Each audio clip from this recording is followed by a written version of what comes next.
మన అన్నదమ్ములు వలసెల్లిపోతుంటే, మన అక్క చెల్లెళ్ళు బీడీలు చేస్తుంటే, మన తల్లిదండ్రులు తిప్పల పడుకుంటా అప్పులైనా సరే చదువుకోమంటుంటే, దేనికి ఒక చిన్న ఆశ ఉద్యోగం వస్తుందని మన ఆశ కూడా. వాళ్ళ ఆశ అంతా మన మీద ఉన్నదో, మన ఆశ కొలువు మీద ఉన్నదో.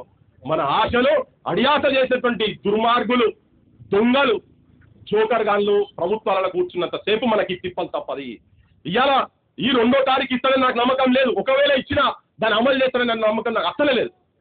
ఎలక్షన్ల ముందు 2 లక్షల ఉద్యోగాలు అన్నోడు ఎన్ని ఇబ్బందులు పెడుతున్నాడు, లాఠీలతో కొట్టిస్తున్నాడు. మళ్ళా ఎవరైనా 10 మంది కూర్చుంటే లాఠీలతో కొట్టిస్తున్నాడు కదా.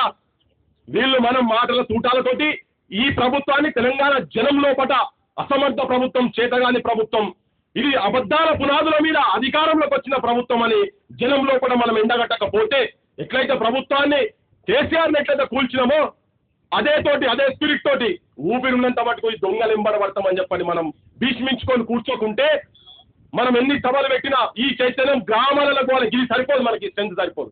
ఒక్కరోజు కావాలనుకుంటే హైదరాబాద్ను దిగ్బంధం చేసేటువంటి తెలంగాణ మూమెంట్ ఎప్పుడైతే చేస్తామో అట్లా ఆర్గనైజ్ చేద్దాం. మొన్న పోయిన దాంట్లో మీ లెక్క బస్సులలో పోయిన దాంట్లో కూడా ఒక చెల్లె మొన్న ఎన్కౌంటర్ అయి చచ్చిపోయింది. అందుకే చెప్తున్నా, ఎవరు ఆయుధాలు పట్టాల్సిన అవసరం లేదు. మన మాటలు సబ్జెక్ట్ ఇవ్వాలి. మీరు ఎన్ని నినాదాలు వేసారు కదా, ఈ నినాదాలు మన సెల్ ఫోన్లకెళ్ళి జనం లోపల తీసుకుపోయి పోరాటాలు చేద్దాం. పోరాటాలతోనే అయితేనే ఇప్పుడున్న రాజకీయ వ్యవస్థను మొత్తం తెలంగాణ ప్రక్షాళన చేయకపోతే మనకు మన భావి తరాలకు ఎట్లయితే 349 మంది తర్వాత 12 మందికి తావుకు సార్థకత ఉండదో, మనం కూడా గట్లనే కృంగి కుషించి పిహెచ్డి చేసిన వాళ్ళు అమీర్పేటలో కూర్చొని, హైదరాబాద్ సెంట్రల్ యూనివర్సిటీలలో పిహెచ్డి చేసిన వాళ్ళు అమీర్పేటలో కూర్చొని కూరగాయలు అమ్ముతున్నారు. ఆటోలు నడుపుతున్నారు, దొంగతనంగా ఇటుకలు మోస్తున్నారు, ఇసుక మోస్తున్నారు, వడ్ల బస్తాలు మోస్తున్నారు. ఆ పనిని నేను కించపరచలేదు, చదువుకున్న ఆ పని చేయాల్సిన అవసరం లేదని చెప్పి దీన్ని తిరగబడాలంటే ఐక్యతతో కొట్లాడదాం.